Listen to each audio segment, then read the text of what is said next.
여러분들은 크리스천의 믿음을 어떻게 생각하십니까? 신앙생활하는 것, 믿음 생활하는 것을 어떻게 여러분들 생각하십니까? 어떤 분들은 신앙생활을 취미생활 정도로 생각하시는 분도 계시는 것 같아요. 그리고 말씀 듣는 것도 무슨 좋은 강의, 교양 강좌 하나 듣는 정도로 말씀을 들으시는 분도 교회 안에는 간혹 계시는 것 같습니다. 그러나 여러분, 그건 진정한 신앙생활이 될 수가 없습니다. 성경이 말하고 있는 신앙생활의 모습은 전혀 그런 모습이 아닙니다. 참된 믿음이라고 하는 것은요, 우리의 삶을 완전히 뒤바꿀 만큼 너무나도 중요한 진리를 우리가 믿고 체험하고 따르는 것입니다. 그게 진짜 신앙생활이에요. 결코 취미생활하듯이 그렇게 신앙생활할 수가 없는 것이에요. 그래서 기독교는 체험의 종교다라고 하는 이야기를 많이 합니다. 아무리 이렇게 얘기해도 체험해 본 사람만 이 의미를 알아요. 이것을 체험해 보지 못한 사람은 깨닫지를 못합니다. 여러분, 하나님을 체험하지 못하고 그냥 머리로 지식으로 아는 사람은요, 그 믿음은 아무 힘이 없습니다.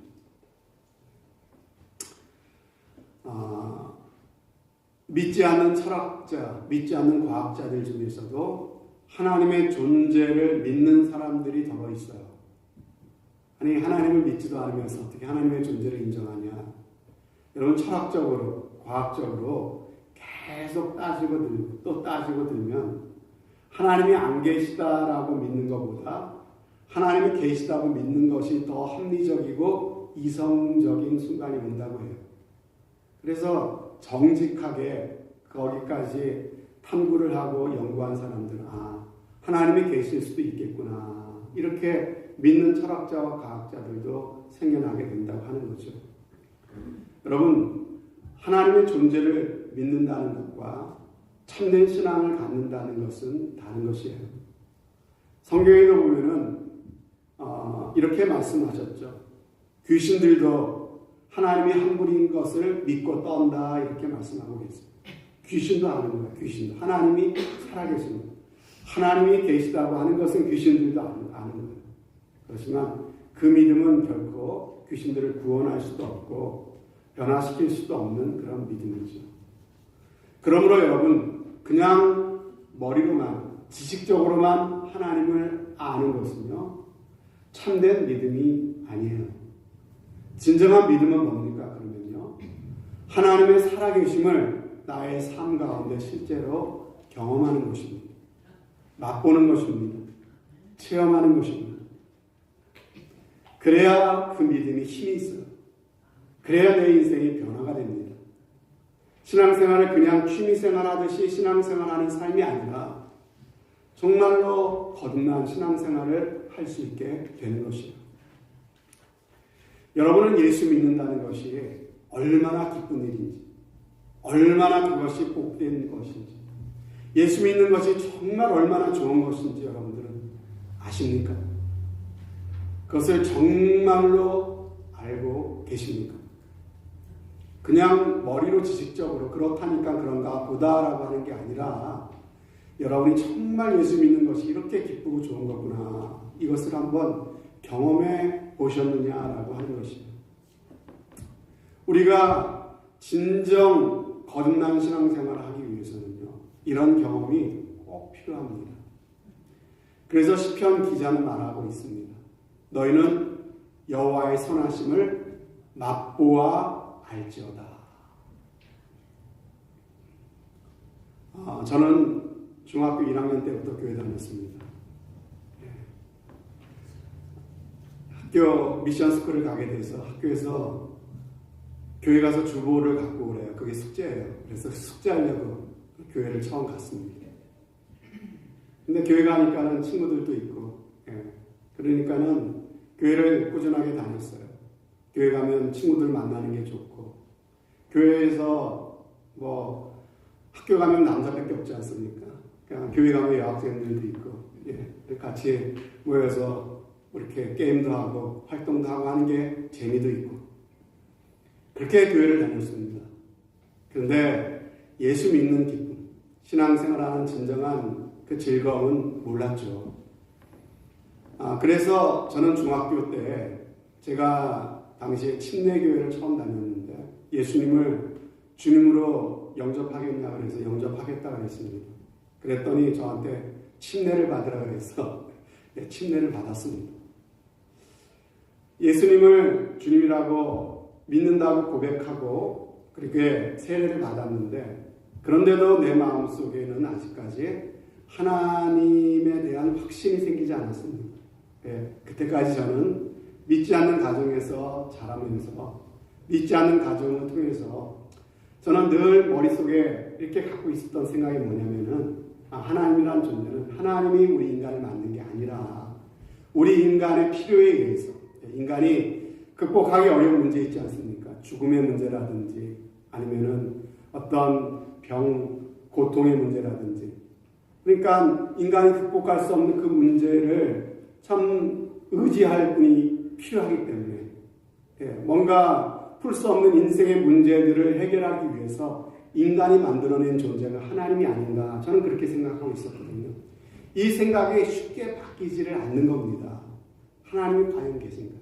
인간이 하나님을 만든 것이 아닌가? 이런 생각이 늘 내 마음 가운데 있었던 것이죠. 제가 대학생이던 어느 날 저는 교회를 열심히 다녔지만 어느 날 내가 거듭나지 못했구나라는 사실이 내 마음에 아주 뼈저리게 와서 깨달아졌습니다. 내가 지금 주님이 오신다면 또 내가 만약 지금 죽는다면 나는 천국에 도저히 들어갈 수 없겠구나 이런 생각이 드니까는 견딜 수가 없는 겁니다. 내가 정말 이대로는 안 되겠구나. 어떤 방법이 없을까? 내가 정말 믿음의 사람이 되어야 될 텐데 나는 이 상태는 구원받지 못했으니 어떻게 할까? 이런 생각이 들었어요. 그런데 그 당시에 내가 정말 믿음을 갖기 위해서는 기도해야 된다는 그런 이야기를 들었습니다. 기도해야 하나님을 체험할 수 있대요. 기도해야 내가 하나님을 체험할 수 있고 하나님을 체험해야 정말 거듭난 신앙생활을 할 수 있다는 그런 이야기를 저는 듣게 되었습니다. 그래서 나도 하나님을 좀 만나야 되겠다. 그래서 시간을 정해놓고 매일 제 후배랑 같이 교회에서 몇 시에 만나기로 하고 교회 매일마다 가서 기도를 하기를 시작했습니다. 그때까지만 해도 기도하려고 하면은 할 말이 별로 없었습니다. 5분 기도하면은 더 이상 기도할 게 없었어요. 그런데 적어도 30분은 채워야 되겠다 생각하고 할 말이 생각이 안 나도 그냥 30분을 꾸역꾸역 채우면서 그렇게 기도의 자리를 지켰습니다. 그렇게 매일 교회에 가서 그렇게 기도를 하는데 그러다 보니까 어떤 날은 5분 하던 기도가 10분도 될 때도 있었고요. 또 어떤 날은 20분도 기도하기 시작했습니다. 그러면서 차츰 기도할 거리들이 생기고 기도의 말문이 열리는 것을 저는 경험하게 되었습니다. 그부터 여러분 이상하죠? 기도의 말문이 열리고 매일마다 교회당 예배당 가서 하나님께 기도한다고 그때까지만 해도 내 마음 가운데는 하나님이 정말 계신가 확신이 없었거든요. 그런데 이상하게 점점 기도하면서부터 교회 가면서 예배를 드리는데 뭔가 좀 달라지는 게 느껴져요. 설교 말씀을 듣는데 설교 말씀이 전에는 귀에 별로 안 들어왔는데 설교 말씀이 내 귀에 들려오는 거예요. 설교 말씀이 내 마음에 와서 닿기 시작합니다. 정말 이 말씀이 나를 구원하시려는 살아계신 하나님의 말씀이 아닌가 이런 내 마음 가운데 그런 믿음이 조금씩 생겨나기 시작했습니다. 그러면서 내 마음의 변화가 일어나는데 무엇이 깨달아지냐면 내가 정말 멸망할 수밖에 없는 죄인이었구나. 하나님께서 이런 죄인을 이토록 사랑하셨구나.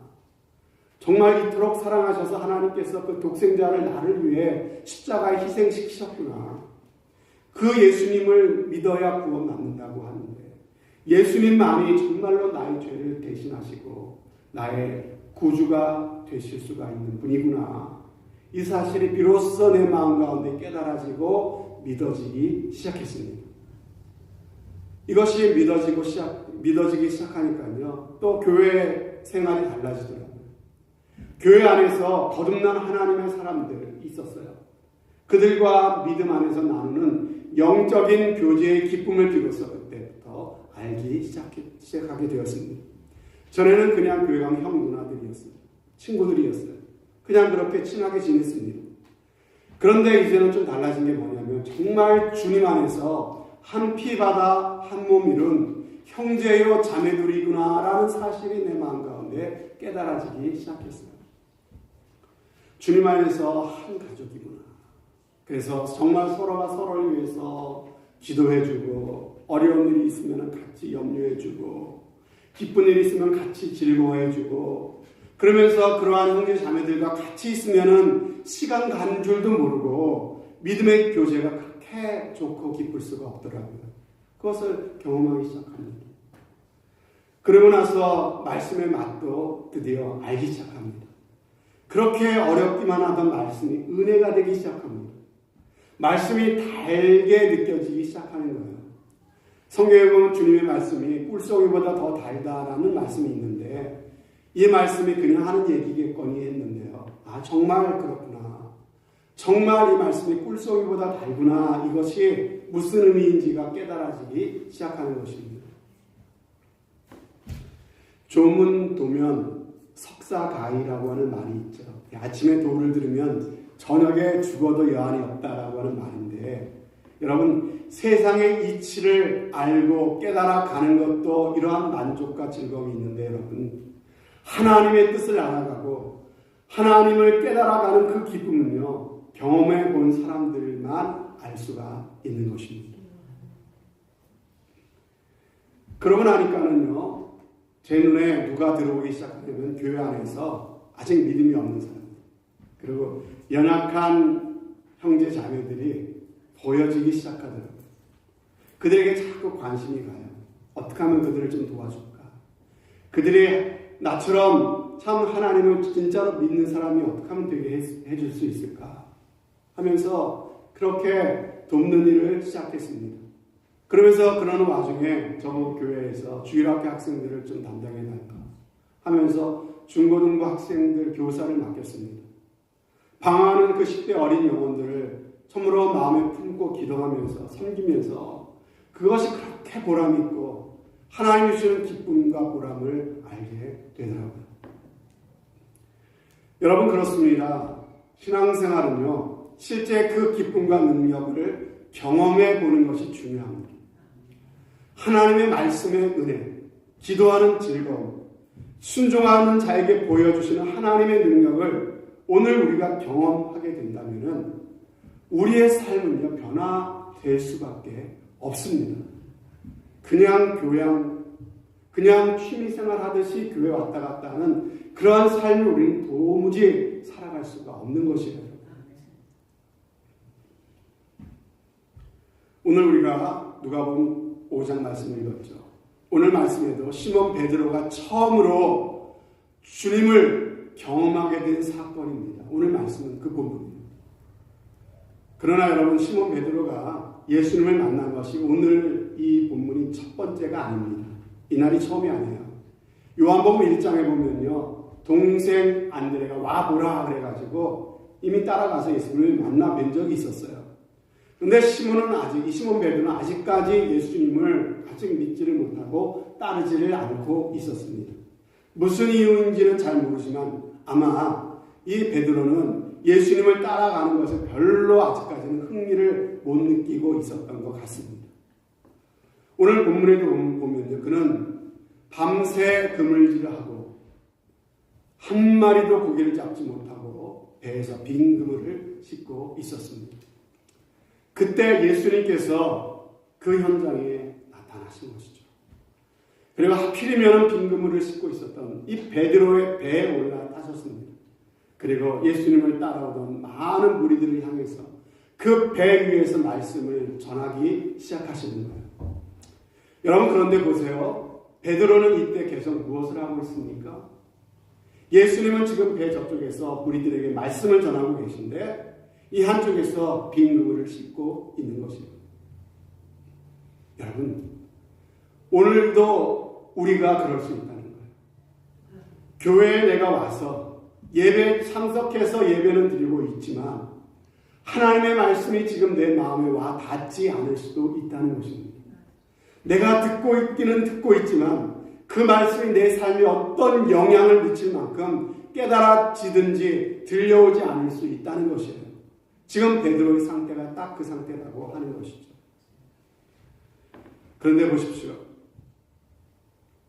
오늘 베드로는 빈 그물을 잘 털고 있다고 그랬어요.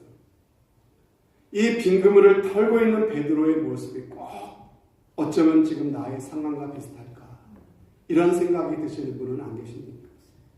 이미 나서 돈도 벌어보고 이것저것 열심히 살아왔는데 돌아보니 참 허무하고 내 인생의 빈 그물 뿐이었구나 이런 생각이 들 때는 없으십니까?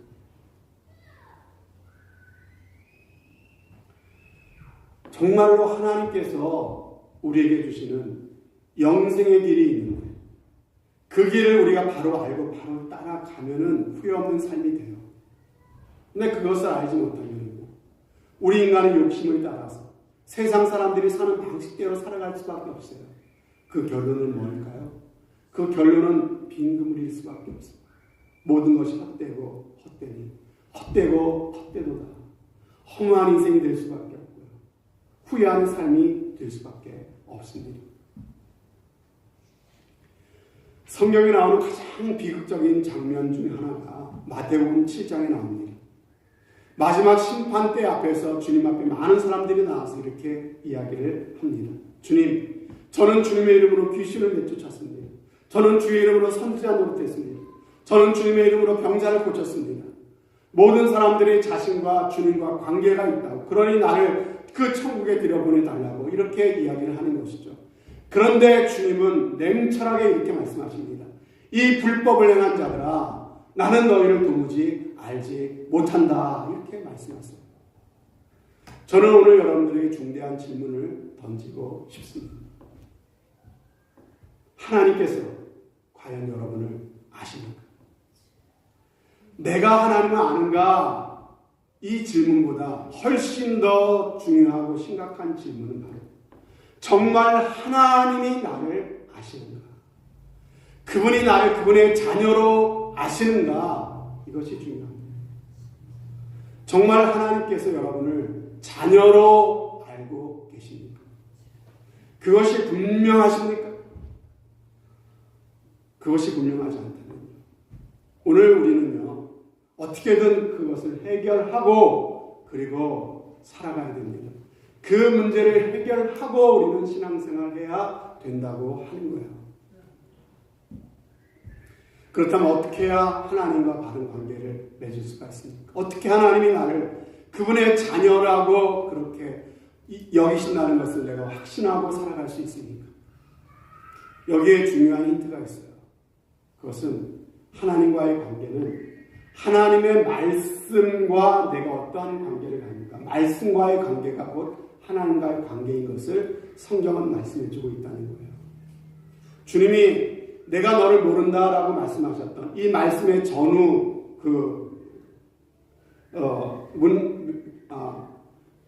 문맥을 살펴보면요, 주님이 이렇게 말씀하시는 것들 모두 다 하나님의 말씀과 관계 있는 것을 볼 수가 있어요. 자, 한번 보실까요? 자, 7장 21절 말씀에 보면은요, 나더러 주여 주여 하는 자마다 천국에 들어갈 것이 아니요 다만 하늘에 계신 내 아버지의 뜻대로 행하는 자라 들어가리라. 예. 하늘에 계신 내 아버지의 뜻이 무엇을 통해 우리에게 알려주셨습니까? 하나님의 말씀을 통해 알려주셨죠. 하나님의 말씀입니다. 자, 그리고 그 다음에 자 23절에 보면요, 내가 너희를 도무지 알지 못하니 불법을 행하는 자들아 내게서 떠나가라. 예. 불법을 행하는 자들아. 여기서 불법이라고 하는 말에서 하나님의 말씀이 그 법이죠. 하나님의 법. 예. 하나님의 법을 어기는 것을 불법을 행하는 것이라고 말씀하고 있는 것을 볼 수가 있습니다. 자, 24절 말씀에 보면요, 그러므로 누구든지 나의 이 말씀을 듣고 행하는 자는 그 집을 반석에 지는 지혜로운 사람 같다. 같다. 이렇게 말씀하고 있어요. 예. 하나님의 말씀을 듣고 행하는 자가 바로 반석 위에 집을 지은 사람 같다. 다 뭘 말씀하고 계세요? 하나님의 말씀. 하나님의 말씀과 내가 어떠한 관계를 맺었고 하나님의 말씀이 내게 들려올 때 내가 어떠한 반응을 보이고 있는가가 바로 내가 하나님을 알고 하나님이 나를 알고 계시는가, 내가 하나님과 바른 관계를 맺고 있는가를 보여주는 가장 중요한 시금석이다라고 하는 것입니다. 그렇다면 여러분은 하나님의 말씀을 들을 때 어떻게 하나님의 말씀을 받고 계십니까? 하나님의 말씀과 여러분과의 관계는 어떠한 관계이십니까?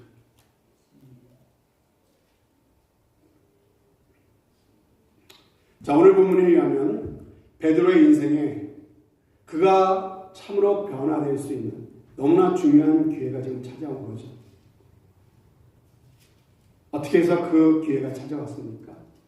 첫 번째로 예수님이 찾아오셨어요. 자신이 빈 그물을 싣고 있던 그 배에 지금 예수님이 친히 올라타셨습니다. 베드로가 예수님 내 배에 오세요라고 초청한 게 아닙니다. 예수님이 먼저 베드로의 배에 찾아오신 것입니다. 여러분, 이게 복음이에요. 복음. 이것이 은혜라고 하는 것이죠. 언제나 하나님의 사랑은 이렇게 시작됩니다. 우리가 먼저 하나님을 사랑한 게 아니에요. 하나님이 우리를 먼저 사랑하셨답니다. 우리가 먼저 하나님을 택한 게 아니래요. 하나님이 먼저 우리를 선택하셨다고 말씀하십니다. 예수님은 삭개오에게도 그렇게 다가와 주셨습니다. 삭개오는 예수님을 너무나 만나고 싶었어요. 내 인생에 돈을 많이 모아봤지만 빈금을 뿐인 허무하고 허전하고 어떻게 할 수 없는 그 죄책감과 자신의 인생의 문제를 해결하고 싶어서 예수님을 만나야 이 문제가 해결될 수 있을 것 같아서 예수님을 만나고 싶었어. 그래서 체면 불구하고 자존심 내려놓고 뽕나무 위에 기어 올라가서 예수님을 기다립니다. 드디어 예수님이 그 나무 아래로 지나가시다가 예수님이 삭개오와 눈이 마주치게 되죠. 그때 예수님이 뭐라고 말씀하십니까? 삭개오야, 내려와라. 내가 오늘 너의 집에 유하여야 하겠다. 여러분, 삭개오 예수님을 전에 만나본 일이 없어요. 그럼에도 불구하고 예수님은 정확하게 삭개오의 이름을 알고 계시고 그 이름을 부르고 계신 것입니다. 여러분, 무슨 말입니까? 삭개오가 주님을 만나지 않고는 나에게 소망이 없구나. 주님 앞에 나와서 주님을 만나려고 그가 그렇게 그 뽕나무 위에 올라가면서까지 주님을 기다린 것 같았지만, 삭개오가 주님을 찾은 것 같았지만, 뭐예요 여러분? 사실은 주님이 먼저 삭개오를 알고 계셨던 거예요. 주님이 먼저 삭개오를 찾아오신 것입니다. 여러분, 하나님은 오늘도 저와 여러분들을 그렇게 찾아오시고 우리를 찾고 계시다고 하는 것이죠. 여러분, 로마서 5장에 보면요, 기가 막힌 얘기가 나요. 하나님이 우리를 사랑하시고 하나님 우리를 사랑하시다 그의 독생자를 십자가에 내어 주시기까지 사랑하시는데 언제 우리를 사랑하셨다고 말씀하시는 줄 아십니까? 우리가 사랑받을 만할 때 우리를 사랑하셨다고 그러지 않으세요? 우리가 의롭고 선하게 살아갈 때 우리를 사랑하셨다고 말씀하지 않으세요? 뭐라고 말씀하십니까? 주님이 먼저 찾아오시는데 로마서 5장 6절 말씀을 보면 우리가 아직 연약할 때 그리스도께서 우리를 위해 죽어주셨습니다. 내가 연약할 때 그 아들을 십자가에 주시기까지 우리를 사랑하셨다는 말씀이죠. 8절 말씀을 보면 언제요? 우리가 아직 죄인 되었을 때 그리스도께서 우리를 위해 죽으심으로 하나님께서 우리에게 대한 자기의 사랑을 확증하셨다고 말씀하십니다. 또 더 나아가서 우리가 하나님과 원수 되었을 때 그의 아들의 죽으심으로 말미암아 이렇게 말씀하고 계시죠.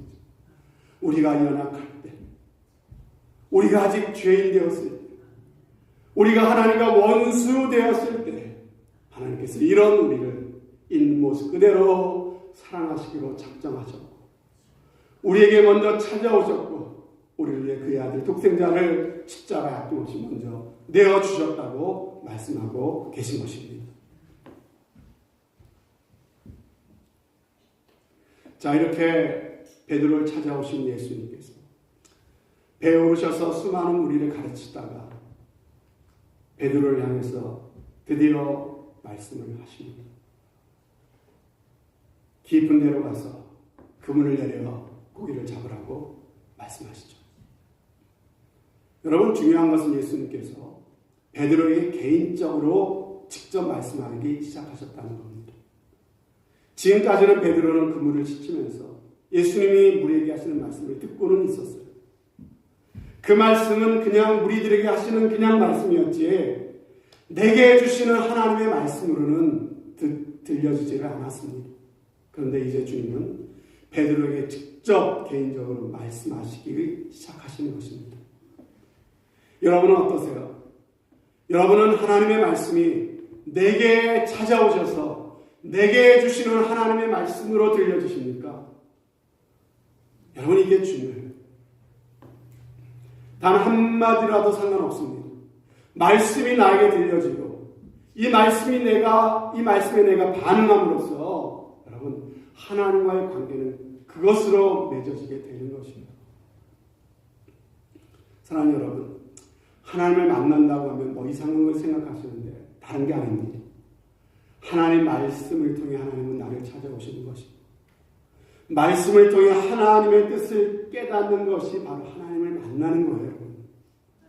그 말씀이 내 마음 가운데 들어오고 그 말씀을 내가 붙잡고 그 말씀대로 내가 한번 살아보려고 하는 것이 곧 하나님을 만나는 것이고 하나님과 동행하는 삶을 사는 것입니다. 하나님은 바로 이렇게 말씀을 통해 나를 찾아오시는 거예요. 말씀을 통해 나를 만나 주시는 것입니다. 베드로는 이렇게 자기에게 주시는 주님의 말씀을 듣고 어떻게 반응합니까? 그럼 반응이 중요해요. 깊은 데로 가서 다시 그물을 내려서 고기를 잡으라 이렇게 말씀하시는데 베드로가 뭐라고 말합니까? 선생님, 우리들이 밤이 새도록 수고하였지만 잡은 것이 없습니다. 하지만 깊은 데 가서 그물을 내리라 하시는 말씀에 의지하여 내가 한번 그물을 내려보겠습니다. 이렇게 이야기하는 거예요. 여기서 말씀에 의지하여라고 하는 말을 주목해 보십시오. 이 고백이 베드로의 인생을 바꾸어 놓는 고백이 되었습니다.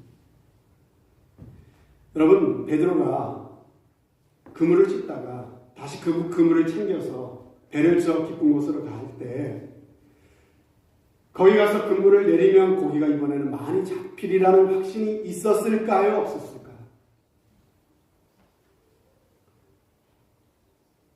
전혀 그런 확신은 없었을 것 같아요. 여러분, 고기 잡는 데 있어서 누가 전문가입니까? 예수님입니까? 베드로입니까?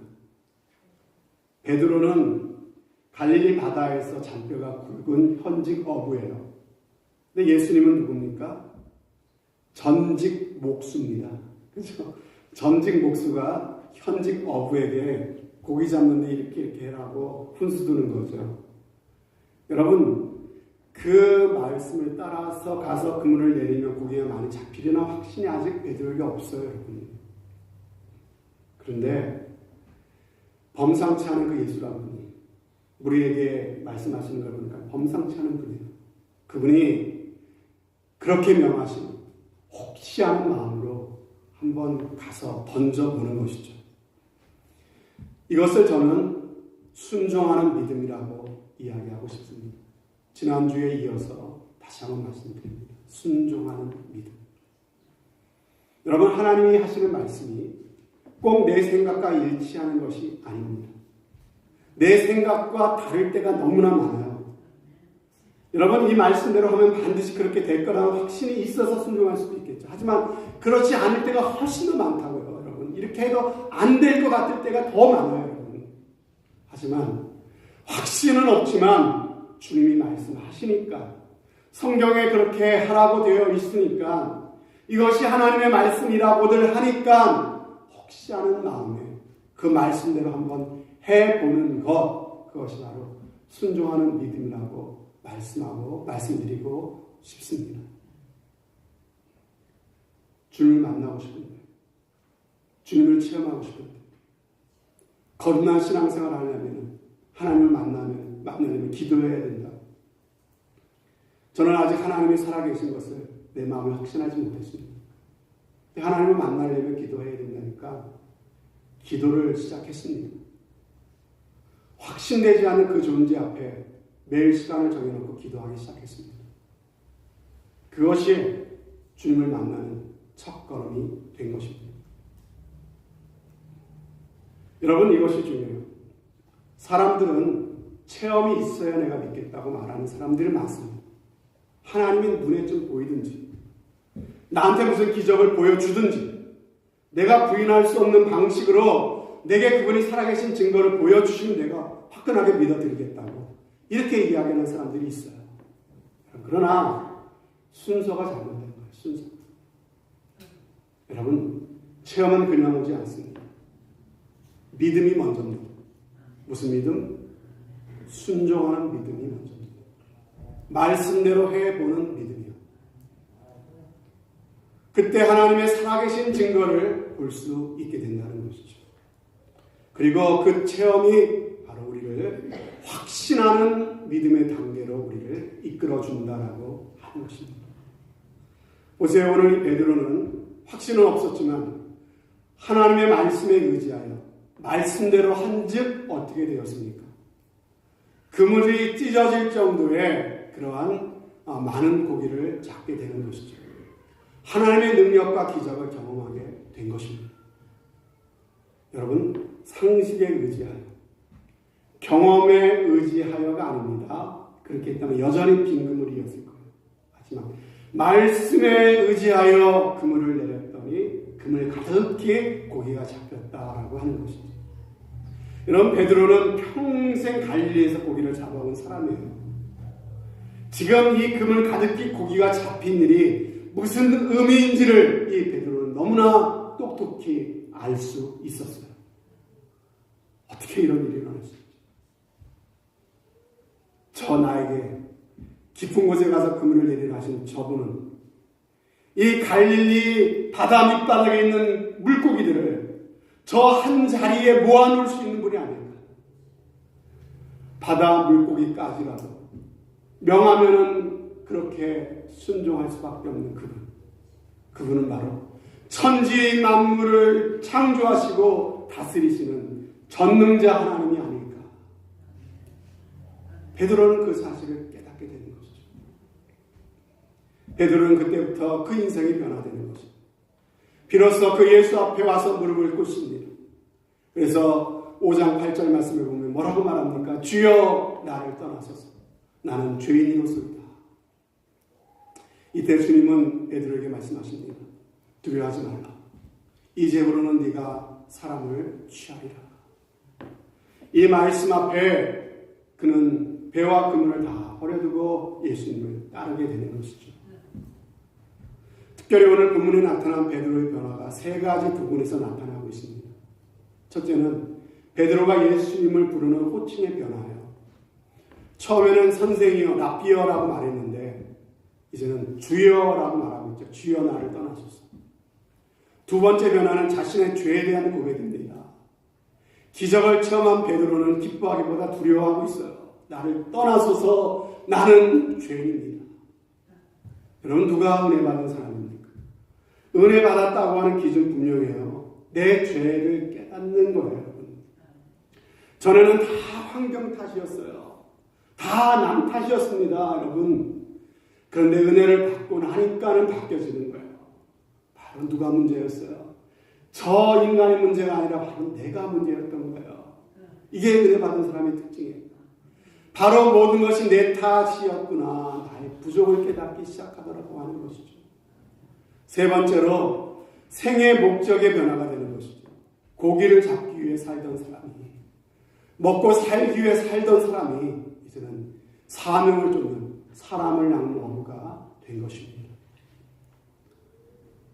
여러분은 어떠십니까? 오늘 하나님의 말씀이 여러분의 심령 가운데 들려오고 있습니까?